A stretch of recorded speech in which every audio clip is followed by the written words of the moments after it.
لەبەر هینەکەت حەزمان نەکرد دەرکەوینە جینە بۆ محتاجێ بەڵام بڕستی لە خەڵک بڕیوە ئەمە یعنی خەڵکی وا لێ کردووە کە هەموو کێشەکانی تری بچێتەوە بخۆیان ناخۆیانێکی توپاتی زۆر داداشە یعنی بەبێ یەکتر هیان نەکردووە لە بڕیارە بەداخەوە وێڕایەوەی قەیرانی موچە و بژێوی و قەیرانی دارایی و ئەم پەتای کۆڕۆنا و ئەمە قەیرانی سیاسی لەگەڵ عێراق و لە هەرێمی کوردستان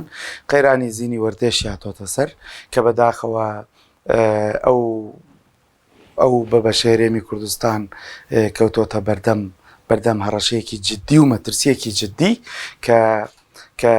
پێویستەکە خەڵکی هەرێمی کوردستان خەڵکی باشووری کوردستان بەگشتی هەڵوێستی هەبێ و بە جددی قسە بکات لەسەر هەموو ئەو شتانەی کە پێویستە خەڵک بێدەنگ نەبێ لەسەری وەک چۆن قسە ئەکات لەسەر لەسەر قوتی ژیانی خۆی قسەش بکات لەسەرەوەی کە دۆخی خەڵک خراپە و دۆخی سیاسی خراپە و بە هەمان شێوەش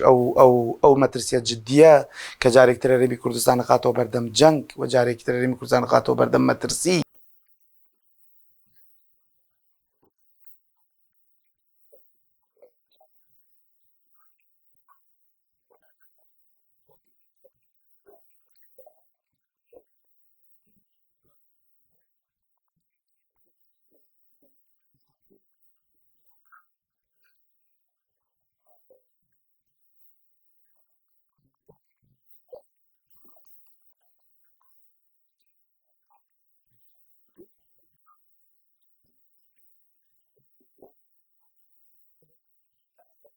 وەستانی هێزە سیاسیەکان بەرامبەر بە یەک بەداخەوانێک کە ئەمە خۆی